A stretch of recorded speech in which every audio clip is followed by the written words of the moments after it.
Ladies and gentlemen, welcome to the Speakeasy, sophisticated sports talk with the best in the game. I'm Care Bear Kieran, the man at the bar, and I'm joined here with two of the best in the game.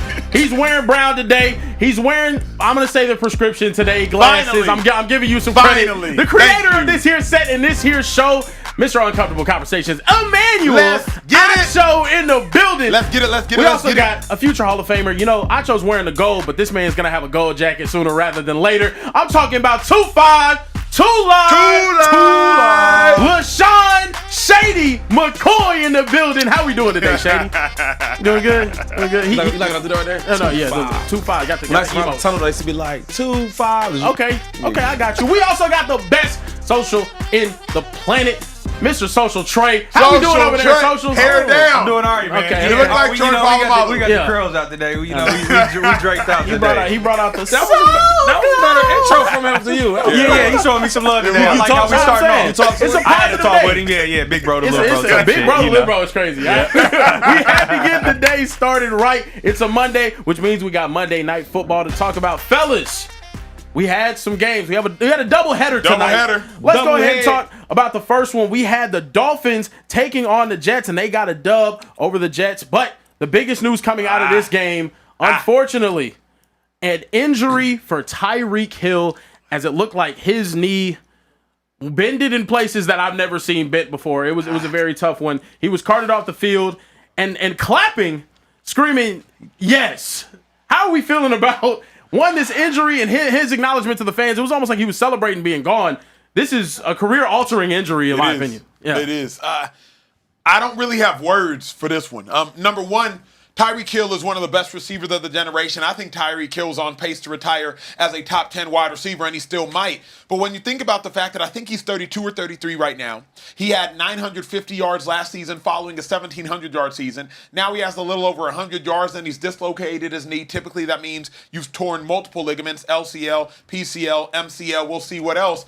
It's going to be so hard to recover from. So for Tyreek, it's really just prayers up. I hope he gets well soon. But the dilemma you face when you are a receiver that relies on your athleticism, not necessarily your size or your hands, if indeed you ever lose that athleticism, all of a sudden, it's much harder to create separation. So Tyreek Hill is prayers up. He's one of the most talented football players we've ever seen. He's actually a track athlete that translates to being a football player. We've seen so many former track athletes where it doesn't necessarily translate. Yeah. So Tyreek Hill's really one-on-one. Hopefully he gets healthy soon, bro. Yeah, a lot of prayers out to him and his family. I got a chance to play with Tyreek Hill. Oh, yeah, you did. And we built, even in the Pro Bowls, we built a nice relationship. So a lot of prayers to him, though. But he'll be fine. I broke my ankle in high school. And one thing about Tyreek Hill is he's determined mentally, right? And he has a unique body frame. Like, the brother is, he's solid everywhere, right? And I know his work ethic is going to work extremely hard. So I think we'll see him back. It might take some time, though. I think this type of injury might take a year and a half. You know, the other question is, by the time he comes back, what the hell are the Dolphins going to even look like? You know what I mean? By the time he comes back, is Mike McDaniel still there? Will he be a Dolphin? By the time he comes back, is Tua still there? By the time he comes back, to your point, will he be a Dolphin? By the time he comes back, what's that organization? Is Chris Greer, the general manager, going to be there? What's the organization even going to look like by the time he comes back? And if he's going to come back and play out 1 to 2 to 3 more years, is he going to want to go back to a Miami franchise that doesn't look like they're on the cusp or the precipice of winning a Super Bowl anytime soon? So this is a career-altering injury. I got you. So it's a completely career-altering injury. And it's crazy because I always when guys get contracts, maybe this is the nerd in me, but I always look at, what's the injury guarantee? Yeah. He has a high one. His agent, Drew Rosehouse, who did a lot of my contracts. So you never think that you're going to have an injury where it's going to alter your career or alter the team's bright future, but this has. And I think a lot of his guarantee from his injury helps him prevent that. I think we're prepared for the show tonight. The question coming in was going to be about Tyreek Hill being traded. Had this not happened, right? If Tyreek Hill went out there and had a good game against a winless Jets team, I think everyone would have been like, wow, his talent is amazing. He's still an incredible player. Are they going to trade him? Because it's time to blow this thing up with the Dolphins. If he had a bad game, hey, they're not feeding Tyreek Hill enough. It's time to trade him. This, in my opinion, was this is the, for lack of a better term, breaking point for this Dolphins team. It's done. It's done. What's it that you're referencing this Mike McDaniel, done. I think Tua as a quarterback, done. I think Tyreek Hill as a Dolphin, done. I think right now you try to build a team around maybe a Jalen Waddle and move forward. But to me, the Dolphins, with this injury, with everything that's happened this season already in 4 short games, it's over. But here's what's so interesting is within the last 48 hours, the trajectory of the AFC has completely changed. The Dolphins schedule, they have the Panthers next week. So now you could be 2-3. Then you have a Chargers team that's maligned. So all of a sudden you could be 3-3. But even if you lose, you're 2-4. Then you have a Falcons team. Then you could be 3-4. Or all of a sudden you're 4-3. Then you have a Ravens team and they ain't got nobody healthy and their defense absolutely sucks. So you could look up, I was just looking at the schedule before we came on the show, the Miami Dolphins could look up and realistically be 6-3, or at least, hold on, at least realistically be 5-4. They can beat the Falcons. We know they can beat the Falcons. They can beat the Ravens. We know they can beat the Ravens. They can beat the Panthers. We know they can beat the Panthers. If you want to say they'll lose to the Chargers, so be it. But remember, the Chargers just lost to the Giants. And they can lose to all these teams too. Yeah, that's right. That's Come on, man. Like, listen. I get it. All right, you want to believe? But can't they? You want her to change? If you're banking on the injuries, he want her to change. No, all I'm saying want her to change. She got whole friends. She can do friends. She got whole behavior. And she can change them. No, dog. This is who she is. You name all them teams. They can lose to them teams too. They can. Don't say before this game. You don't want to be sure. I thought that the Dolphins would eventually blow this thing up. I don't think Davis is going to be there next year. I don't think Tua is there for the future. I don't see that. Tyreek Hill is as good as he is. I was like, you know what? He's so good. They got to move him somewhere else. Yeah. I'm not optimistic about the Dolphins. But here's my thing. After we literally just watched the Chargers lose to the Giants. Okay. So now I know the Chargers are for sure beatable. I thought they were, but now we know they are. They lost to Jackson Dart in his first start. The Carolina Panthers lost 42-6, if I'm not mistaken, to Drake May, 42-12. So the Carolina Panthers, we know are beatable. You got the Panthers, you have the Chargers, your next 2 games. The Atlanta Falcons are not a juggernaut. So yes, to Shady's point, to Care Bear's point, the Dolphins could lose to these teams. But if I'm a Dolphins fan, I'm no longer considering we're going 4-13. I actually think we could look up and be 5-4. I think that's fair. I think that's a fair estimate. I don't think so. I think that's wishful thinking, to be honest with you. Really? I really do. Given how bad the Dolphins have been this season. This is a bad Jets team that he just beat as well. Fair. I want to talk more about Tyreek Hill in this situation, though. Him being carted off the field, clapping, celebrating. We got a video of him in the locker room in a wheelchair, seemingly on his phone, like he didn't really care whatsoever as well. What do you make of how he handled this? Because he's in his 30s. This is a Marcus Lattimore level knee injury that he just underwent, and it seems as if he does not care. You know, how are we feeling about this? Honestly, I think he's in shock. You know what I mean? Like, I tore my MCL in the league, tore my groin in the league. I think he's in shock. I've never done anything like this, and most athletes haven't. This is about as severe as it gets. Tyreek Hill was carted to the hospital. He's carted to the hospital because when you dislocate your knee, there could be nerve damage and there could be artery damage. And so he's carted to the hospital because we do not know the severity of it. I think he's in shock. Laughing, yelling, that's adrenaline. By the time you get to that hospital room and you're sitting there by yourself and it's just you and your mom, his mom went down to the field, gave him a kiss on the forehead. That's what the broadcast suggested. And the trainers have to leave, because don't get it twisted. That trainer that was hugging Tyreek Hill, taking him all the way to the hospital, eventually he got to go tend to Jalen Waddle and A-Chain and Tua Tagovailoa. And that trainer has to leave, and then they send the junior trainer that you don't talk to, and you just sitting in a hospital room by yourself. I think that's when the sobriety sets in. So I think a bunch of adrenaline right now. Start thinking about your career and all Correct. that. Yeah, but I mean, probably he's in shock. I mean, coming to this game, he expected to get hurt. Right, you're looking down, you see your leg is all twisted like a pretzel. You're like, man. Yeah. And then you start thinking about everything. Family, my career, team. You know, all them things coming to your head. I remember getting hurt in high school, and I'm like, yo, is this it for me? Is this the end of my career? Wow. So you have so many thoughts, and some of that might be frustration. Like, yo, man, I'm on a team. We're not doing well. They're not giving me the ball. Like, a lot can happen, man. So I just pray for him. Hopefully he'll be okay. Nah, this Dolphins team is seemingly in a lot of trouble, given the fact that I think their best player just got hurt and went down, even though Acho believes, maybe they're able to turn it around and get a winning record somehow through 10 weeks of the season. Crazy. Yeah. But we also got to talk about Tua. Today, I mean, he ended up having a slide that didn't look the safest, to be honest. I don't trust him to be able to make it through a season healthy right now. This is another individual that pisses me off. Well, wow. those veneers go crazy. But this is another individual because, like, I feel like I care more about Tua's health than he does. When he slid right there, like, I was worried. He got up smiling, ha-ha, and kiki, and I'm like, Tua, this ain't funny. You've had people that have dedicated prayer to you, and you making decisions like this. I don't really know what he could have done different in this situation, in all honesty, though. He could have slid sooner. But, like, this wasn't funny to me. Tua, I'm glad they got the dub. I'm glad he's healthy, but... Yeah, but a lot of this stuff with Tua, man, is not... Like, sometimes I come at the players a little bit, but I really blame the franchise because, like, for you to go out there and make him your franchise quarterback, I'm thinking, like, well, why? Because he is good, right? He's got a lot better with the certain coaching and the certain players around him.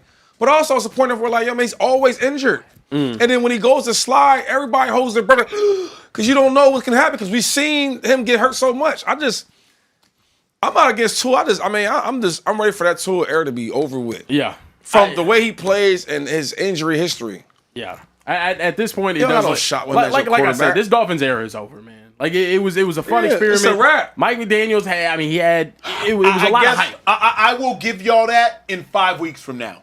Because if the Dolphins are 2-6, bet. If the Dolphins are 5-4, I can't give y'all that. Because remember, look at the AFC right now. Jets are terrible. Bengals are terrible. Ravens are terrible. So let's concede that the Chargers win their division. It's 3 wild card spots. Give the Chiefs one of them. Concede the Chiefs win the division. The Chargers get a wild card spot. Bills win the division. Like, remember, the AFC right now does not look good. Let's say all of that does happen. They make the playoffs. What are you expecting them to do? Oh, get smacked. You're right. They're not making And are the you playoffs. keeping your coach anyway? They're not making the No. playoffs, though. I don't think they're making the playoffs at all. Man, the And if they do playoffs, make the I playoffs, think- we know what's coming. We know what's coming. It's only going to take, to me, 9 games to make the playoffs. Please, That's a lot for them, though. Oh, my gosh. You sit The there. Bills make the. I'm sorry. The Dolphins make the playoffs. They have to go on a wild card game to Buffalo in January. How do you think that goes with Tua Tagovailoa? But they're not making no playoffs. And then nothing. You say Right. 5-4. Like, all right, It doesn't matter. What's 5-4 gonna get you though? You're right. I get You're right. seeing out his coaching tenure throughout the end of the season. I'm not a fan of firing coaches mid-season anyway, unless they're Urban Meyer level toxic in the locker room and whatnot. Right now though, it's done. Like this is a lame duck season. It's a lame duck coach, a lame duck quarterback. They're the lame duck Dolphins is what they are right now. I'm sorry. I don't. They're done. Like enough's They're enough. Done. Yeah, enough's enough, bro. Enough's enough. We're sitting here. You got injuries all over the place. You got speed all over the place. You're soft. You're not physical. But why are you saying that after this game? Like, if you would have said that because after your best last player game, just fine. blew his knee to smithereens. It looked like a turkey leg at the Texas State Fair falling off the bone. Hold up. We hold up. All right.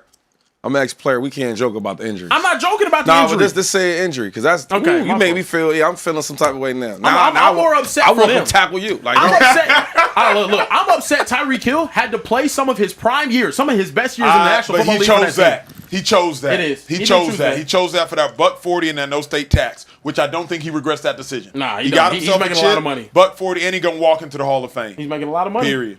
All right, we got to talk about other news around the league.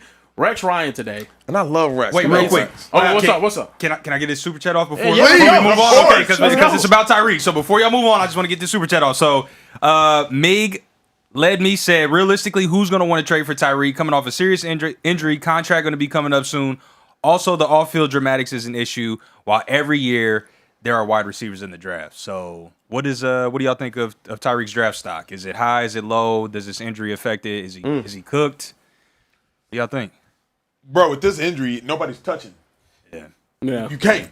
Like, nobody's touching. Nobody's going to touch you. First off, you have to see how he's going to come back from the injury. Yeah. But nobody's touching a 33, 34 aging receiver that, for worse has had off-the-field issues. Yeah. You know what I mean? Like, forget even the familial off-the-field issues and the accusations. Arrested going to the stadium just last year. Like, there's a bunch of drama that's always surrounding Tyreek. But when you go for 1,800 yards a season, we look past that. At the point in which you've torn up your entire knee, plus you're 33, plus you're coming off a 900-yard season, then a 150-yard season, now all of a sudden we care about those off-the-field issues. So Tyreek just got to get healthy. So he is so good and so special that we're going to wait to see how he looks when he gets back from his injury. Yeah. I don't care what he got off the field, on the field. He's that good. We're going to wait to see and make sure he's cool because he's that good. All that stuff don't even matter. Yeah. Yeah. He was that good. He's still that good. Coming off injury is wait and see. Let's wait and see because he's so special. Yeah, fair. If there is a player I believe to come back from this, though, Tyreek Hill, one of the most athletically gifted players we've ever seen. Absolutely. I 100% think he can come back from this much stronger. Moving forward, also, ladies and gentlemen, we are going to have a call in later on from a player. Should be getting past Surtain in the building. Should be getting past Surtain in the building. From the Defensive player of the year. So he should be joining the show in a matter of moments. Big defensive player. Best probably defensive player in the secondary in the entire NFL. For sure. But moving forward, we got to talk about Rex Ryan. He had some very choice words for one Shedeur Sanders on, I believe it was Get Up this morning. We have the sound here. We want to let you guys take a listen and get your reaction. Stefanski is one of an outstanding coach. All right. But why the hell isn't he putting Shedeur Sanders? We're all waiting to see the Shedeur Sanders be the guy or Gabriel, whatever. Something's missing.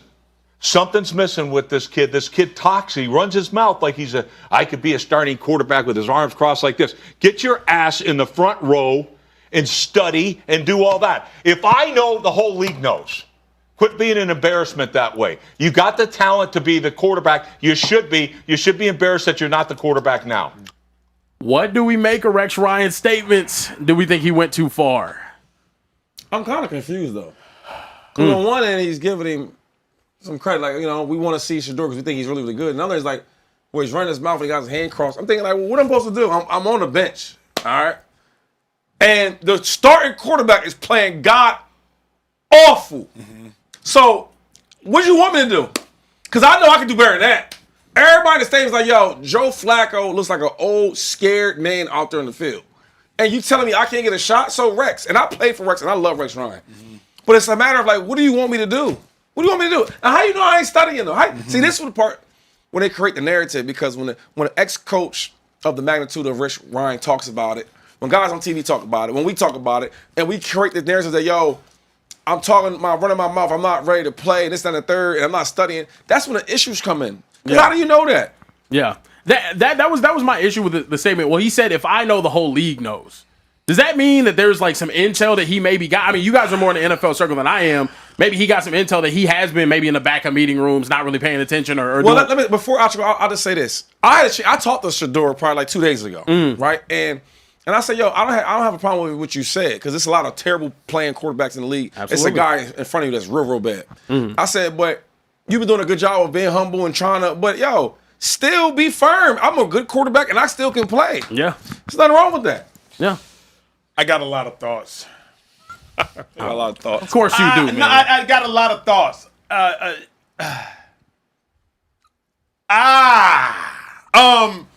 don't like how Rex Ryan said it. I don't necessarily mind what Rex Ryan said. My coach told me as soon as I got to college, he said, Acho, listen to the message, not the tone. That's what one of those situations was. I did not like Rex Ryan's tone. I also didn't like Rex Ryan calling him an embarrassment. Now you're describing the person. Saying he should be embarrassed, oh, that's an action. I feel that. Calling Shedeur an embarrassment, I don't like that all that much. But there's so much Shedeur stuff that's beneath the surface.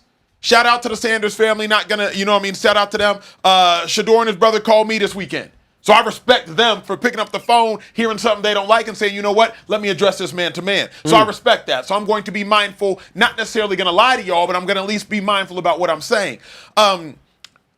Shedeur Sanders has the talent to be a starter.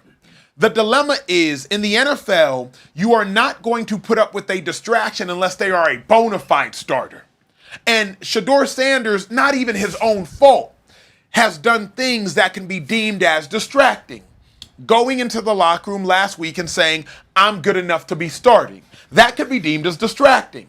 In the NFL Combine, not performing at Pro Day. Not performing at the NFL Combine. Why didn't you throw at the Combine, G? You feel me? So Shedeur has done things that clearly have rubbed different people the wrong way. I don't know that it's exclusively race-based. I do think more than anything it's personality-based, but I don't know if there's a problem with that. If you have a face of a franchise, a $60 million position caliber quarterback, that's what quarterbacks are supposed to be, that's what you want your franchise quarterback to be, then yeah, they do have to move and walk and talk and navigate a certain way. They're representing $1 billion organization. And playing in the NFL is a privilege. So if you don't want to do that, you don't have to do that. Like, by all means. Like, nobody's forcing you to act like that. Yeah. But if you don't, there are ramifications that come with that.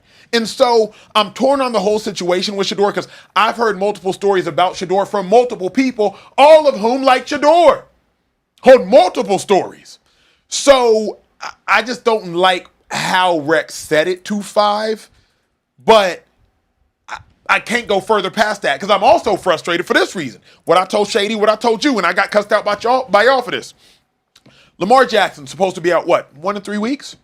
Shedeur Sanders turned down going to Baltimore. Everybody said, Acho, that's a backup mentality. Acho, you talking like a backup. I said, no, you can't play God. If Shedeur Sanders was a backup with the Baltimore Ravens right now, he'd probably be starting this week in Baltimore with Derrick Henry behind him, with Zay Flowers out wide, with DeAndre Hopkins out wide.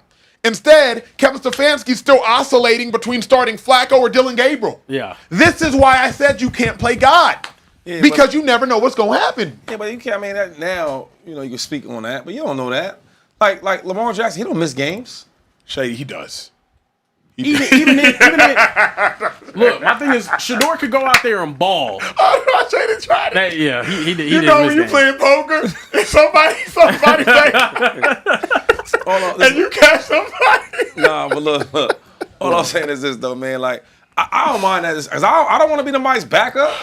Yo, the truth is, he wants to be. I'm probably gonna play another 3-4 years, though. You know what the problem was? What's that? They want me to be a big backup.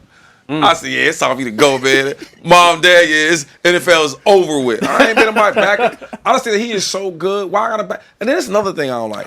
I disagree with you that. acting like he backing up some real nice cats, though. Joe Flacco's terrible, bro. He is. Yeah. Come on, man. But then here's the thing. So why not go to a team like that I can play right away? Because here's the dilemma. Yo. Either we have to believe this. We have to either believe that the entire NFL is conspiring against Shedeur Sanders, or we have to believe that maybe he said certain things or acted certain ways in certain meetings that turned some people off. We know the Philadelphia Eagles wanted to draft him. He said no. We know the Ravens wanted to draft him. He said no. And we found that out 4 months after the draft. Imagine what else we don't know. So either you at home, you can believe two things.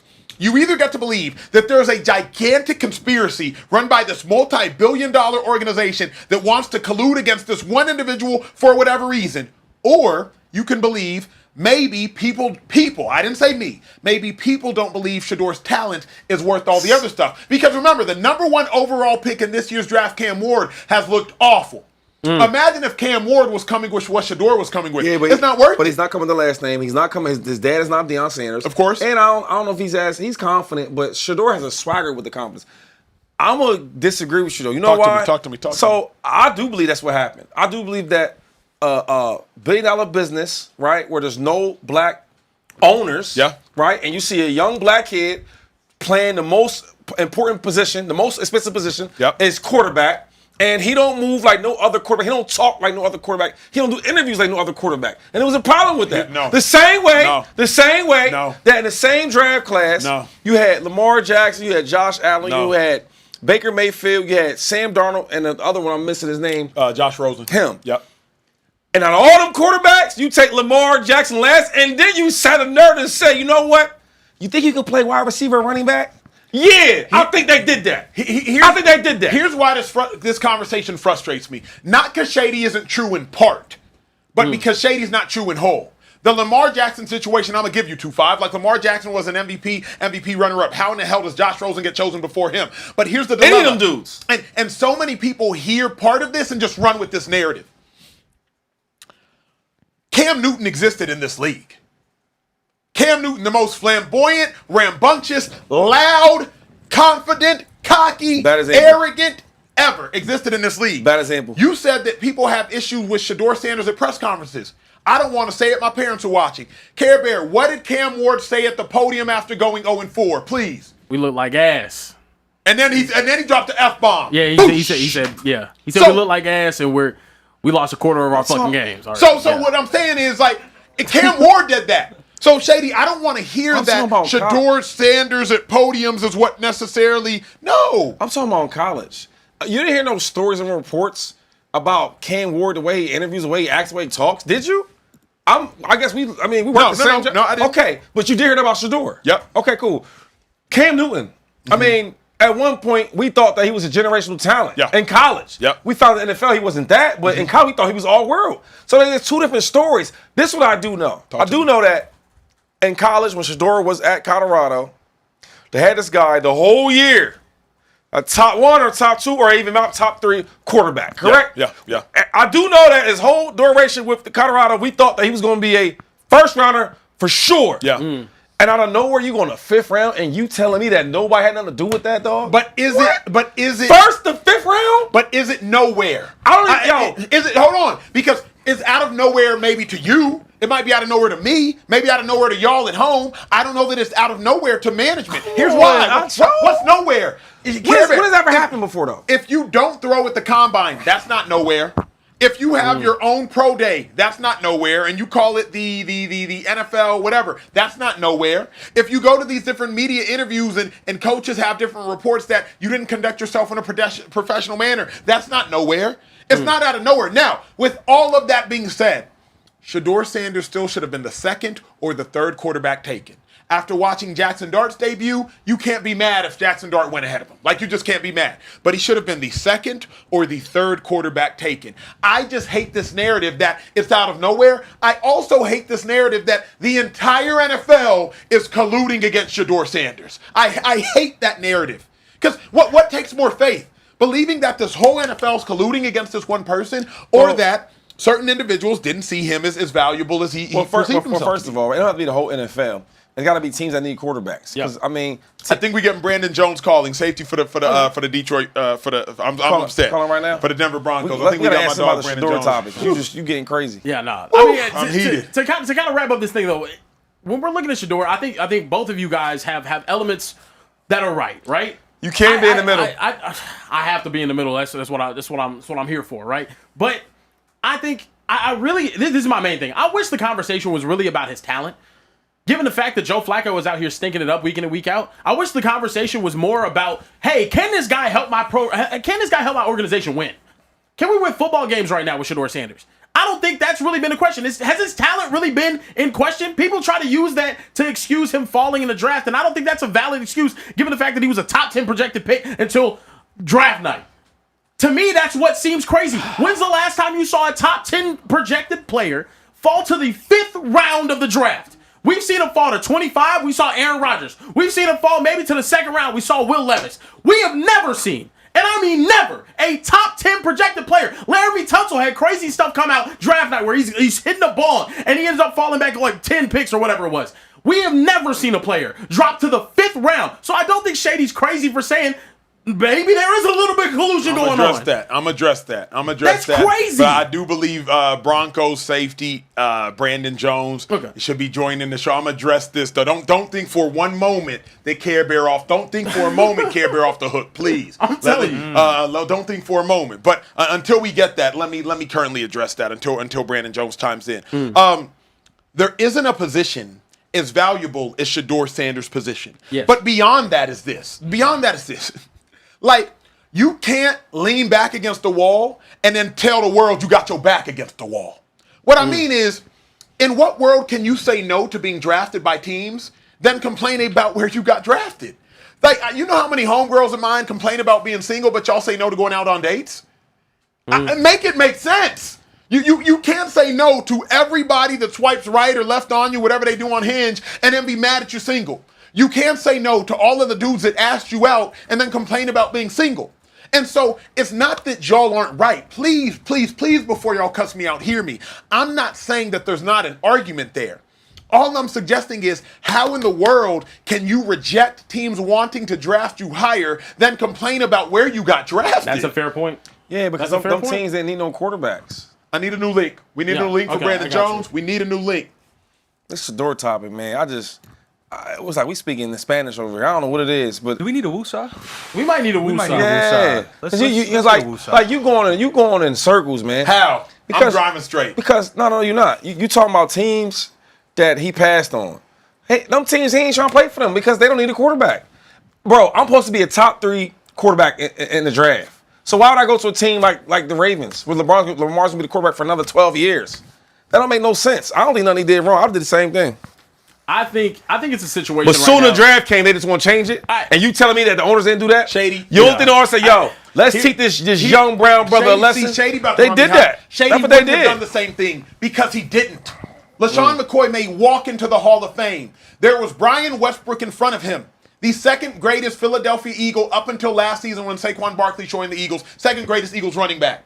Shady didn't say, nah, Andy, you can't draft me, bro. You got Westbrook there. You can't draft me. We two different lanes, Shady though. went, you were in a greater lane than Shedeur. You were better than him. Coming out of college, though, Shedeur had way more hype, and he was projected higher than me. True or false? That's true or false? Facts. Better player or not. Coming out, he was super. Facts. Yo, coming out of college, this is nothing I don't like that Alcho's doing. What? Coming out of college, I watched this dude next to me to my left tell me how, yo, He's great.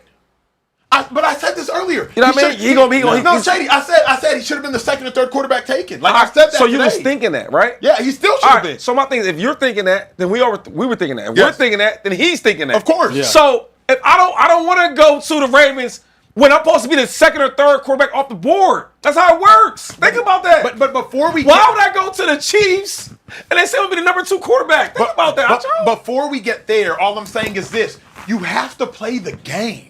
And if you don't want to play the game, you have to deal with the consequences. What game is the that? NFL game. The NFL game, which is yes, sir, no, sir. Why I do that? Because you want to get drafted high. Bro, that's and that- after you get drafted Nah. high, get your money, Nah. rob them and go. Rob them and go. That's somebody's calling. Somebody just called. Somebody just called. Yo, hold on. Clap it up. Clap it up. We got clap. Brandon Jones in the Hey, building. get the clap. We got Brandon Get the Jones in the clap. building. B. Jones. We got Brandon Jones in the building. Hey, Nacogdoches, Texas Okay. is on, baby. Yeah. Jones in the You building. looking swag. You looking swag. Can we see the fit? I put it on a little bit. You know what I think? I put it on. Hey, one of my Texas young bulls. What up, bruh? What's up, man? How's it going? Hey, another dub. Congrats on it. How you feeling? Feeling great, man. Finally, we got a complete game from all 3 phases, so it was a great feeling. Hey, did y'all get a complete game because they were sorry or because y'all played well? Let's be honest. It's the Speakeasy. Let's be honest. To be honest, no. Honestly, I think we executed on all levels. Yeah. We just played a real together game. Yeah. Nah, for real though. I watched this game though, dog. Like, how bad are they for real though? Like, I mean, they ran their offense. You know what I'm saying? Yeah. Same. No matter who was in that quarterback, like they ran all the same schemes, routes, all that stuff. I think just defensively, you could tell at times we definitely caused a lot of confusion. You know what I'm saying, with the quarterback. And there's some times that we went cover 0. I was laughing because I see the quarterback's face and he's like shaking his head because he's like, he's like, cover 0's coming, man. hey, let me ask a question though, because I didn't play on defense, obviously, but I always wondered, like, going against an opponent, right? Like, you knew who was going to play, and there's certain times when certain linebackers played, right? I knew I would have certain games, or there's certain safeties were out there. I knew, like, yo, they not feeling hard, you know, or there's some guys that do feel hard. Is it the same, like, as a quarterback, like, where if one player is not on the offense, like, the offense is way different, or it's not like that on I guess, for defense? I think it's from an offensive standpoint, yeah, especially when you got, you know, somebody like Joe Burrow. Like, it's hard to replicate that, you know. And they still, like I said, they have their weapons. They still try to feed them the ball. And I don't know, it is a little different because, especially as a safety, like you get so used to like looking at different tendencies, like how a quarterback reads defenses and stuff. And there's a little bit of unknown, especially like going into the game at the beginning. But you know, once we had a good feel for it, I felt like we were kind of all over the place and doing whatever we wanted to do. Yo, let's wrap Bo Nix real quick. Has he taken the next step in your eyes? And what do you feel like you need to see from him and y'all need to see from him so that y'all can get over the hump and win a couple playoff games?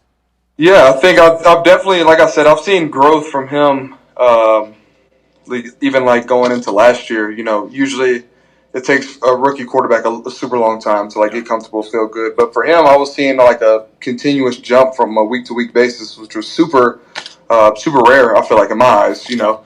And I definitely feel like from a comfort standpoint, he's gotten a good feel of the offense. You kind of see him tap into that leadership role when it comes to when stuff's not going good, or he's keeping guys really accountable, which is the biggest thing that I've seen from him. And just today, I mean, they were just connecting on all cylinders, you know what I'm saying, from a run standpoint. When you can't make a team one-dimensional, it makes it that much harder, as a defensive player. So, everything worked out well. I tell people all the time, you're the best tackling safety in the league. Like, since college, you're the best tackling safety in the league. Do you take pride in that? Is it coincidence? Do you realize that? Like, talk to me. Definitely take pride in it. I feel like, for me, I have missed my fair share of tackles, you know what I'm saying? But I think the best thing I do is I go full speed. Yeah. No matter what, you know what I'm saying? And the last thing you want to do as a defensive player is break down. Yeah. You know what I'm saying? You want to give the offensive guy, two-way go. I'm going to run full speed at his face and make him make a decision super quick. And if I miss, at least I slowed him down. You know what I'm saying? Either way. That's my mindset, and I just, try to come up with something. You always got to come up with some body part. Go ahead, I want to ask you real quick. For Sean Payton. So I met Sean. We hung out a couple times. And I know a lot of players that played for him. How Sean Payton though? Because they say, he turn up a little bit. He get fired up. You do wrong, he might get in your face. How is Sean Payton though? He's the definition of a Hall of Fame in my eyes type of head coach. From a leadership standpoint, a leader of men, and also he's a super offensive guru. And when stuff ain't going good, he'll let you know, even on the defensive side. He stays with the offense, but during the games, if there's certain stuff, he'll come question you. Why did you do this? Why didn't you do that? So he definitely keeps us accountable. But it's been a great experience, especially coming from Miami and having different head coaches and stuff like that. It's been really great. Hey, before we let you go, I got two things. Number one, y'all got the Eagles next. They ain't lost a game yet. I'm sitting next to an Eagles Hall of Famer. What's your early thoughts? Like, how long are you going to celebrate this one until you're like, nah, we got some big dogs up next? I'm already on to him. I was on to him as soon as I realized we realized that we had, the game in our hands. And we halftime. I'm like, on to the Eagles. Halftime? Not halftime. I'll say the last 2 minutes. Yo, I heard y'all was game playing their hands up for the Eagles. Listen, no, the last 2 minutes, I was like, okay, it's time to focus on Philly. Hey, when you look at the Eagles, who's the biggest threat in your mind? Who's not the biggest threat? You know what I'm saying? That's real. From Saquon, from AJ, Jalen, Devontae Smith, they all over the place. So I'm excited because anytime you get in a situation like this, you get to truly test, how good you are, not only as a unit, but as a team. So super excited for the opportunity. Hey, and last one, we ask everybody who joins the show. Lane Johnson, he joined from his car. Deion Dawkins, he joined from his family suite. Josh Jacobs joined from the Players Lounge. Where are you? Show the people how exclusive the Speakeasy is. Flip the cameras. I'm like, where we at? So right now we in here in the IV room, baby. IV room. Got to stay hydrated, no matter if you got, a little interview, whatever you got going on. We just make sure everybody stays hydrated. Hey, my dog, take care of all them young Texas Bulls, bro, and y'all keep going. Guys too. Appreciate you guys, man. Yep. Peace. Right, yep. That's how I'm going. Brandon Jones, people. Brandon Jones. Never know who you gonna get in the Speakeasy, yo. That answer though, who you got to focus on with the Eagles, bruh. See what I'm saying, dog? We bad. Like teams already know when they play us. Oh, we got Saquon. Oh, AJ. Is that Devontae? Oh, we got everybody you need. That's why y'all can't. Y'all so spoiled, bro. Y'all are so spoiled. Yo, you know what I love though, and we got to put that out for social. When I said when you start focusing on the Eagles, he said as soon as I knew the game was won. Oh wow! Like, can you imagine being in the middle of a game, knowing you got the Eagles next, and you not even to the 2-minute warning of the game you're playing? Like, okay, we got the Eagles next, bro. What we finna do there? We gonna dog them dudes. Wow. I mean, we'll see. We'll see what happens. We do have some super chats. Hey, real quick. Remember, I need a new link for Pat Surtain. Pat Surtain joining the show. You joining the show. I need a new link. We got to make sure y'all can watch Pat. Defensive Player of the Year rating will be joining the show in a matter of moments. As we get that link, Trey, what's super chat? We got some super chats. Talk to us. We got some super chats. So Q Ziegler said, "You can't play God. This football season is weird. Bo Nix versus Rodgers or Allen. Jared versus Jalen. There's literally like 5 to 6 teams that are competing. Oh wait, forgot about the Colts. Shout out my Indiana boys. Oh my goodness. They also said Drake and Josh would be a good matchup. Drake, May, Josh Allen, like the show Drake and Josh.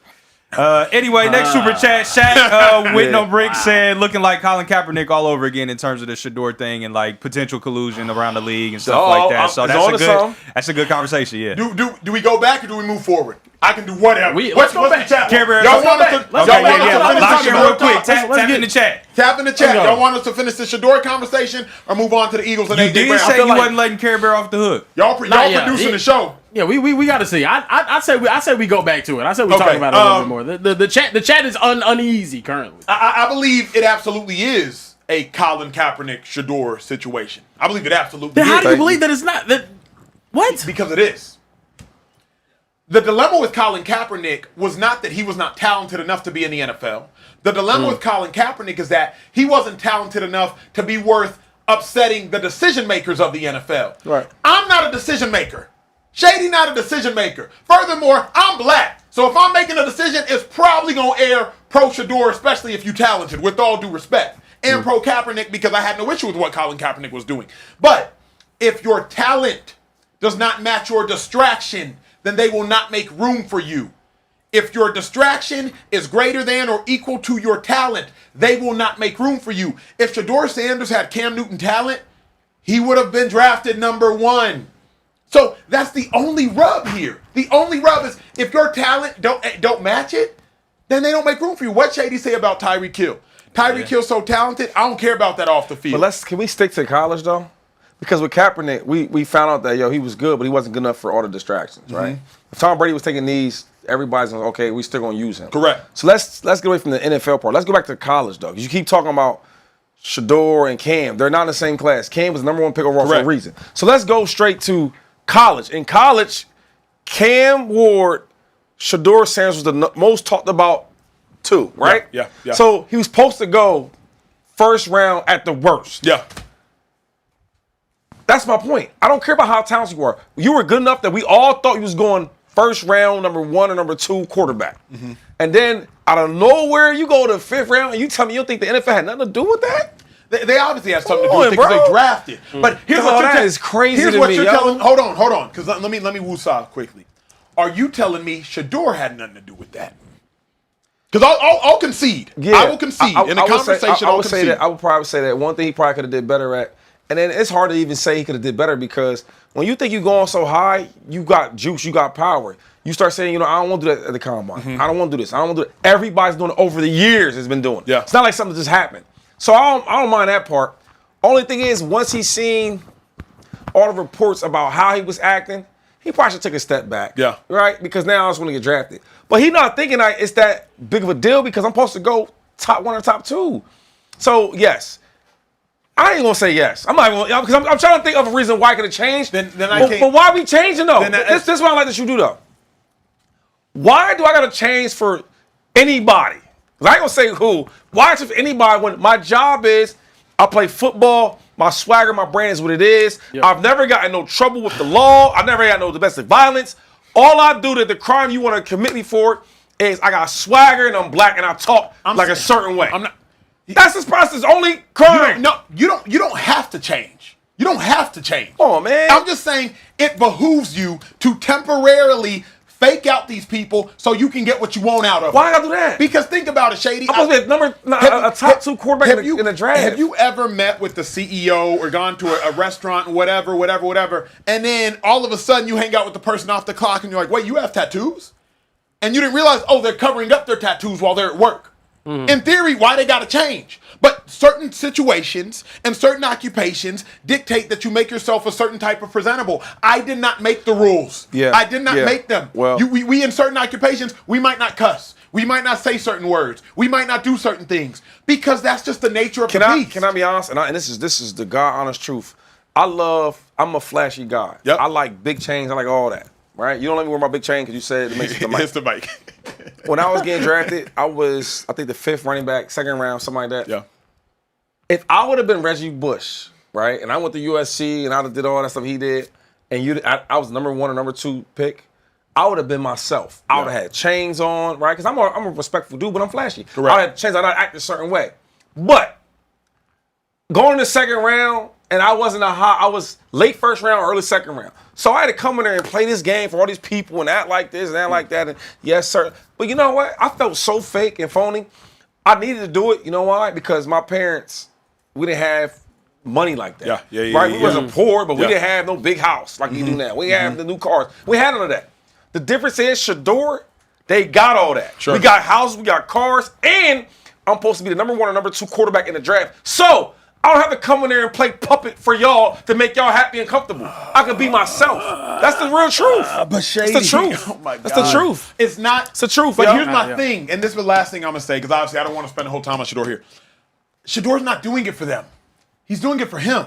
The man to my right, shout out to everything he accomplished. You retired as the 6th highest paid running back in the history of the National Football League with 15,000 total yards. So whatever the hell you did, it worked. And thus far, to this point, Shedeur Sanders fell into the 5th round where he shouldn't have, and he's a 3rd-string quarterback behind Joe Flacco, who's not playing well, and Dylan Gabriel, who's not playing well. So whatever he's doing thus far hasn't worked. So all I'm saying is Shedeur wasn't doing it for him. Do it for you. Nobody wants to see Shedeur get drafted in the 5th round. Emmanuel Lacho went in the 6th round to the Browns, and Shedeur's way better than me. So why are we near comparable as far as draft status into teams? Make that make sense. You know Make that make sense. So Shedeur wasn't even doing it for him. Do it for you. Do it for you. Kieran, you know this. All things are permissible, but not all things are profitable. You can do whatever the hell you want, Shedeur, but does it benefit you? Instead, you got Shady up in arms. You got a whole community up in arms because you went in the 5th round. I would have rather you just have gone in the 1st, and everybody could have saved their oxygen. If he wasn't black, he'd have definitely won in the 1st round. If he wasn't a black man, he'd have been in the 1st round. You know that. You know that. That's a uncomfortable conversation. That's the truth. I'm inclined to agree with that. As well. It's more nuanced than that. Come on, man. No, it's more. I think it's more nuanced than that. I think it is a nuanced conversation. It's a nuanced conversation. Look, I think it is a nuanced conversation. When we talked about Cam Newton's talent versus his, I believe they're the same level of confidence in their abilities as quarterbacks. Correct. I think one had expectations given the name of his father, given the name or the eyes on his school. I think the other was someone that came out of nowhere. Did the country know who Cam Newton was when he was lighting it up at Blinn? Was anyone paying attention to that? Was anyone paying attention when he was Tim Tebow's backup at Florida? No, whenever he got to Auburn and became a superstar there, it was awesome. There wasn't the expectations and everything else that Deion Sanders and Coach Prime and Travis Hunter and all of these people, all of the eyes in the world were on Deion or we're on Shedeur Sanders. And I think he was just as confident as a Cam Newton. And I think if you ask him, he's just as talented as a Cam Newton. If you ask him. But that's the problem. That's not a problem. That I don't is have a problem with my athletes being that confident. No. LaShawn, do you think you were as talented in college as Reggie Bush? I was better. Thank you. Thank you. But a college football fan would hear that and be like, nah, absolutely not. No. If you ask me if I was better than Barry Sanders, I would say no. I would say no to Barry Sanders. No, but I'm saying Reggie Bush, widely looked at as one of the greatest college football running backs ever. You would say, I'm confident I'm better than him. But you have to know and it who sounds you are. It might sound crazy. He knows who he is. He's confident he could be a starting quarterback right now. But you just said you cannot think you are not as talented. You cannot believe that the world perceives you as the same talent level as Cam Newton if you're Shedeur. You can't. I'm not gonna lie. You can't. Now, that's not the way he thinks. You can be as confident as Cam Newton. I give you that. Shedeur. But you can't say, oh, they see me. I don't walk around thinking everybody sees me as Stephen A. Smith. That would be dumb. Yeah. Now, I can say, Acho, you're 35, he's 57. You got 22 years to go get him. Bet. I can say, Acho, you've done a lot for a 35-year-old. Bet. Yeah. I can say, Acho, you've outdone most 34-year-olds, on television. Bet. Yeah. But I'm not going to walk in a studio execs with ESPN and Netflix and Prime and act like I'm Stephen A. I'm not. Are you confident you can get there, though? Duh. Shedeur is too. That's been my whole point. I don't have a problem with him having confidence. We talk about how much confidence means with these athletes. I don't have a problem with them having confidence. No one in their right mind. I'm sorry to use Shady's example. No one in their right mind would have looked at Reggie Bush as a prospect and looked at LaShawn McCoy and said, hey, at the time where they were getting drafted, Shady's gonna have a way better career than Reggie Bush. And he did. And he was way more confident. No, but I think that Reggie Bush and me is different because we seen how everything played out. You know what I mean? So that's a different conversation. I love Reggie was like one of my idols in college. Yeah. So I mean, more so the difference with the Cam Newton thing is we all thought Cam was generational. And to your answer, people knew who Cam Newton was. No, I knew who Cam Newton was. He's a top player in the country. Okay, my thing is Shedeur was a top tier quarterback coming out of college. Yeah. Everybody, their mama, every smart person on TV was like, yo, he's going to be 1 or 2 quarterback. That's my thing. Let's stay there. Yeah. I don't want to compare him and Cam. Let's not do that. Let's just say when his time was to be in college, he was supposed to be a top tier quarterback. We all said that. Yeah. Yeah. Now, out of nowhere, we taking guys from Oregon. Yeah. Like, we ain't even talking about them dudes. And so, my point is, you can't tell me the NFL didn't affect that. They had to. We weren't even talking about them guys. I agree. Nobody, the kid from the Saints that got drafted. Yeah, Tyler Shutt. The kid from, I don't even want to say these guys' names. Yeah. The kids from Oregon that got drafted. I'm thinking the teams. Nobody talked about them, Macho. You didn't, I didn't, and you love college. Nobody talked about them. But we all talked about Shedeur. And we all kept saying how he was going to get drafted. Yep. And then you get to the draft, right? You got your meetings and all this and all that and the preparation for it. And then we get there, and now y'all don't want to draft him, and you tell me the NFL had nothing to do with that? They did. They had a lot to do with that. Stop. And the last thing I'm saying is, I'm telling you right now, if he wasn't a black quarterback that came in with that swagger to act like he didn't need the NFL, his dad is who his dad was, this won't be no conversation. I agree, but let me respond. And y'all know that. I agree. Let me respond. I'm not saying the NFL had nothing to do with it. They obviously did. They had to draft. What I'm saying is this. Shedeur had a role to play too. This is the email. I hate when you get into an argument with somebody, Care Bear. I hate it, Social Trade. I hate it, 2-5. I hate it on YouTube. And the other person doesn't admit they could have been better. All I am saying is this. NFL played a part. Shedeur played a part. Everybody acknowledge both parts that were played. That's all I'm asking. And what's Shedeur's part, so I'm clear? The part is this. Shedeur could have carried himself differently going into it. At the NFL Combine, he could have thrown. He could have thrown at the Combine for one. It's the biggest job interview. So what happens when top prospects go to the Combine and they don't run? They fast, they don't run. Didn't they run a 40? I'm asking you. Let me show you again. And the because you're saying Shedeur should have threw. He could have. Right. He could have. But most top prospects coming in the draft, super hyped up. Some of them don't run, right? True. We've seen it before. Yep. So, real quick, this is how I know the NFL has something to do with it. So, over the years, we've seen top prospects coming in, they don't run because they're so high, they think they go high in the draft, like we all got them, and they don't run. We're okay with that. So, Shedeur does it because he's high in the draft. He's supposed to go far, and he don't throw. Now, it's a problem with it. You get what I'm saying? I hear you. The NFL wanted to stick it to him. I'm going to stick to the Sanders family, and I'm not going to let him just do what he want to do. That's the truth. The truth. Look. He got Nike signs and all. Like, come on, man. They don't like all that. They told me bust down my AP. That's perfect sad, timing. bro. That's what they used to say, man. But you know what, though, real quick, before we move on, we in 2025, and we still dealing with stuff like this. If you good, draft him. If he's not, don't draft him. But don't play this game because the way he acts. Yeah. Come on, How you act is a part of your job description. If he wasn't a black kid and his last name wasn't Sanders, we would not be talking about this. It's more nuanced than that. He'd been drafted it's high. more nuanced than that. And you know the number what they one said? overall pick was black. Hey, you know they- and I hate that I got to do this. Like, why are you making me, Shady, bring up the obvious points so that people can come at me and be like, Acho, you hate black people. This is dumb. The number one overall pick was black. So it's not that Shedeur was black. So now, if you want to say his last name, okay. It's all good. I said his last name and the way he acted. My man don't act like him. Can't act him. I know swag. But then don't say it's because he's black. Because then you're going to get a whole bunch of people saying, yeah, Shady, it's because he's black. Hold up. So if he wasn't black, you don't think it would have went a little differently? I think I'm asking you, if he wasn't black, do you think it would have went differently? I think if he wasn't black, I don't think he would have acted like this. You feel me? Because the culturally, that's how Shedeur. You feel me? This is crazy. It's a new. But for real though, Yo. like what white people don't. What white person carries himself like Shedeur? No, I'm just being honest. I'm not even trying to Joe be Burrow like. probably the closest. Who? Joe Burrow probably the closest. Yeah, and even then. I ain't gonna lie though. The chat's saying a lot of Jackson Dart right Jackson now. Dart got some swag to him And though. Jackson But Dart. see, Jackson Dart. but even that, the chat is saying like, yeah, when Jackson Dart does it, it's called swagger. Yeah, it's come called on. he's high. Come He's called on. it. But when Shedeur does it, he's cocky. Come he's on, arrogant. come on. He's, you know what I mean? And So and another thing is, Baker Mayfield's a little different.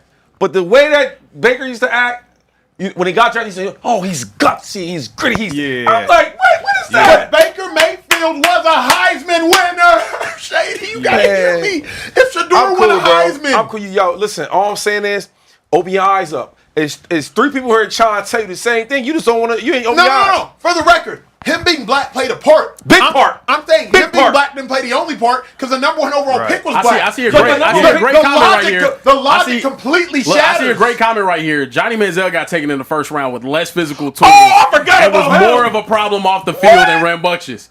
I'm talking. He was getting. It was the payments. It was the drinking. Are you It was telling me in college that Shedeur was viewed as high as Heisman winner Johnny Manziel? Stop. Yeah, you can't do that. But though. Johnny You Manziel can't went do to that, Tuscaloosa though, and won. But Stop. the way- You know too much to say that. That's the awesome. way But he as acted- a pro prospect, but the was he way he viewed acted- as a more elite pro prospect than Shedeur Sanders? I mean, he's No, he was not. He had a weak arm. He had Mike Evans on his team. Cliff Kingsbury calling plays. Wait, Oh my hold God. on. You ain't think he's gonna be like a great NFL my player? God. No, You a little. but in hold on. What about his attitude, how he acted? We're not talking about the way he played, right? We talking about Johnny Manziel was cocky as hell. Johnny Manziel was an amazing college football player. I love John.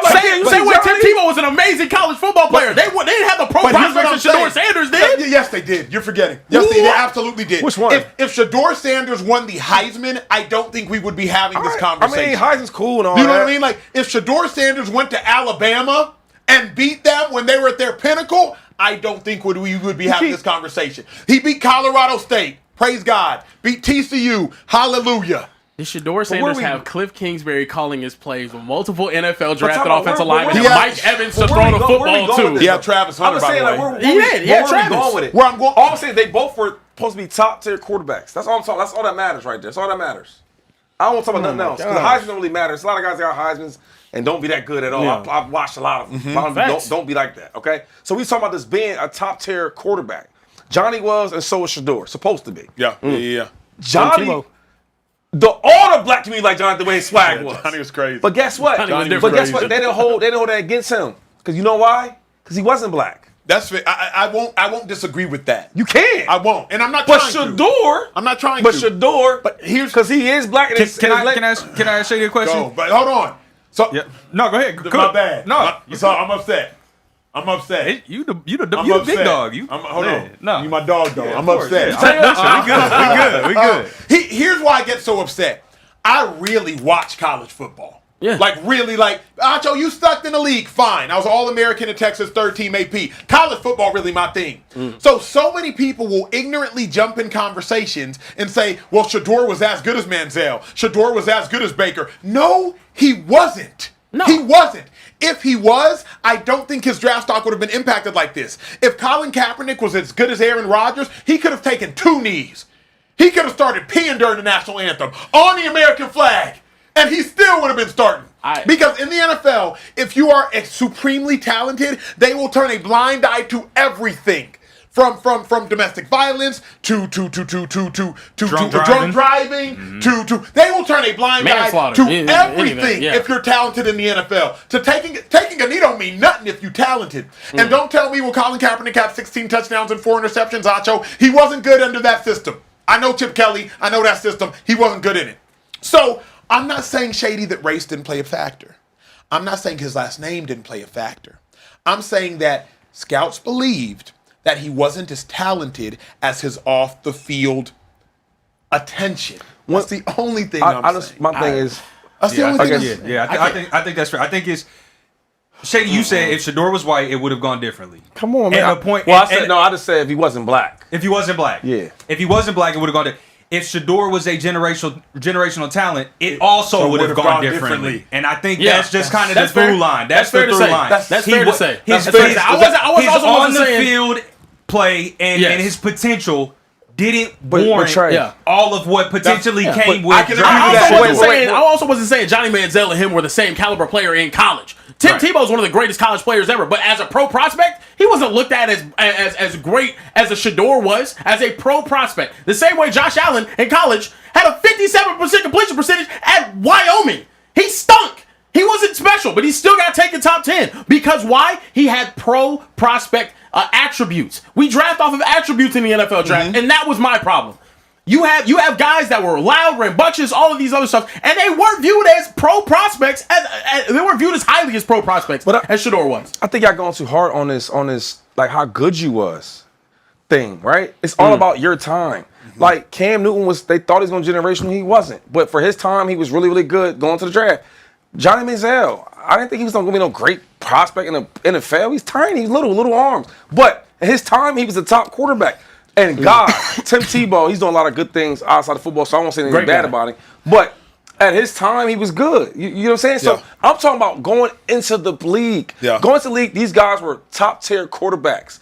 Let's stay there. You get what I'm saying? It don't matter how generation you are. It matters, when I was supposed to go to the draft, I was a top-tier quarterback. And Shedeur was that. The reason why he didn't get what he's supposed to get is because the way he acted and all that. I just don't like that part. And until we agree on that, I'm never going to agree with y'all. Hey, the NFL made sure they put ain't Wusan nothing. They put in the email, we need to teach this young black brother a lesson. Shady, don't do that. That's the truth. That's the truth. The NFL didn't send out I know too many GMs. I know too many owners. I know too many coaches. You know for a fact, Brett Veach and Howie Roseman didn't send out an email saying we shouldn't draft Shedeur Sanders. No. You know that for a fact. No. The teams that needed quarterbacks, them guys don't count. They don't care. If we get Shedeur, we don't care. We got Jalen Hurts. We won Super Bowls. They got Patrick Mahomes. Duh. We don't care about Shedeur. But the teams like the Saints, teams like who else? The Giants. All the weak teams, man. Them dudes, them guys. Shedeur wasn't even some guys' radar because we don't need a quarterback. The ones that need a quarterback. Now, how y'all's terrible at quarterback. Now, real quick, look at the Saints at quarterback right now. It's embarrassing. Yeah. And you tell me Shedeur can't play for them? Look at the Browns. Joe Flacco is terrible. He's god-awful. And you telling me they can't use a quarterback? Y'all boys is tripping. Man. It's not that can't fool me. We got Pat Surtain, Defensive Player of the Year, walking to his car, joining the show momentarily. Pat Surtain, Defensive Player of the Year, exclusively joining the Speakeasy following the Broncos win. All-Pro cornerback, joining us momentarily. Last thought, Social Trade. No. Go ahead. Yeah, before we last thought, can I just get a vote real quick? From 1 to 10, 10 being the greatest and 1 being awful. And ask the chat this: how bad is Joe Flacco so far? Oh, man. Well, it's funny you say that because we actually just got a super chat from Shaq with No Breaks. He said he isn't more talented than Joe Flacco for the Cleveland Browns. Context, the Browns, it's disrespectful at this point. Is or is not? He said he isn't more talented, but I think he was being facetious. Like, he was saying, like, come on now. Like, he's not more talented than Joe Flacco? Like, he's not more talented. Funny. Okay, I asked him. Here's my thing, though. Here's the only thing I want to say is, what do we not know? Like, why do we act like we know everything? Here's what as cocky as Acho is, as ignorant as Acho is, I know enough to say, maybe because I'm not in the Cleveland Browns building, 76 Lou Groza Boulevard, I remember it because that was the address I used to walk to every day when they drafted me. Maybe something is going on within those walls that is keeping Shedeur behind Gabriel and behind Flacco. I do not know what it is. Maybe Kevin Stefanski's racist. Maybe that's it. Maybe he hates black people. Maybe the black general manager is racist, Andrew Berry. Maybe that's it. Or maybe there's just something we don't know. I don't know. Myles Garrett's the highest paid defensive player in football, so I mean, maybe. Or maybe there's just something we don't know. I'm not going to say that maybe Stefanski isn't racist. Like, I'll leave that up for a possibility. Fine. But is there just a world where there's just something we don't know? Like, can that be possible? I just don't want to. I don't want to rile up everybody into thinking an email was sent. Rile up everybody into thinking the NFL just hates all black people. Rile up. I just don't. What's that accomplish? I agree. It's might not be the most productive conversation. Me heated. Shady, you got me. What's your number, Shady? 1 to 10. How bad is Joe Flacco? I think he's below 1. Below 1? We did have a couple zeros dropped in the chat already. Yeah, no. Jeez, Acho 1 to 10. We had a -2, -3. 2, 1.5. He's terrible. Yeah, I'm going with a 1, man. Yeah, he's cooked. He's super washed. You think if he was black, he'd be playing still? You think he'd be still out there playing? I doubt it. Oh no, Yeah. Oh, so it matters now. Oh, so Shady, being black always matters at quarterback. I've said that. But to say that the reason Shedeur didn't get drafted early was because he's black when Cam Ward went number 1, the logic it completely lacks logic. It completely lacks That's not true. You cannot black. His last name and the way he carries himself, all goes in one. A lot of black quarterbacks you see, like for example, Lamar Jackson sticks out more than any other black quarterbacks in the league, right? Yeah, of course. I ain't seen a quarterback like him before, too. So that matters, though. That matter. The way he talks, the way he presents himself, that all matters. Because some might think it was negative, but to me, it's not. It's positive. The way I love the way he is. He's authentic. So when I break it down about the black thing, it does matter. I know you joke about it, but it does matter. No, it does matter. It matters. Let me ask you this. Last thought, because this I'm gonna try to press my dog real quick. How you navigated your path into the NFL worked out for you. You said that if you was Reggie Bush, you would have been more flamboyant, but you weren't. And it worked out for you. Highest paid running back in 2015, 2016 Buffalo Bills. 6th highest paid running back in the history of football. Y'all know how special that is. 15,000 yards, probably going to go into the Hall of Fame, already in the Eagles Hall of Fame. It worked out for you. So are you trying to tell me you would have done it differently? For what? To say you did? Are you trying to tell me like you would have carried yourself more rambunctious or more overzealous and maybe been drafted lower? For what? To brag to your homeboys? For what? To say, oh yeah, but I went in there like myself. For what? Or are you going to retire with $63 million, make sure your kids taken care of, your mom taken care of, your whole hood taken care of, you're building houses in Harrisburg, you're literally changing the trajectory of your hometown, maybe in part because of what you did. All I'm saying is, Shady, you did it right. Why are we acting like Shedeur 2 did it right? Like that's all I'm trying to get at. All right. We got to end the Shedeur conversation at this point.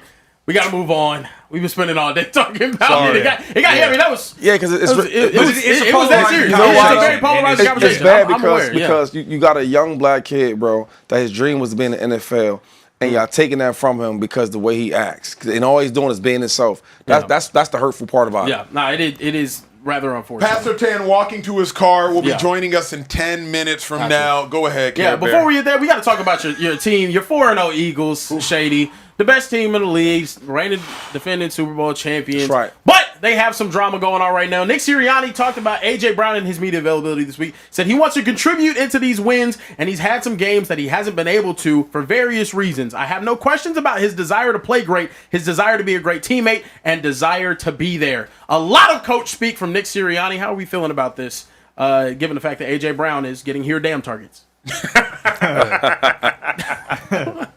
2-5, you go, bro. That's I mean, like, I respect it. He's the head coach. You know, AJ always talks highly about Nick Sirianni. When I talk to him, you know, he says he's always positive.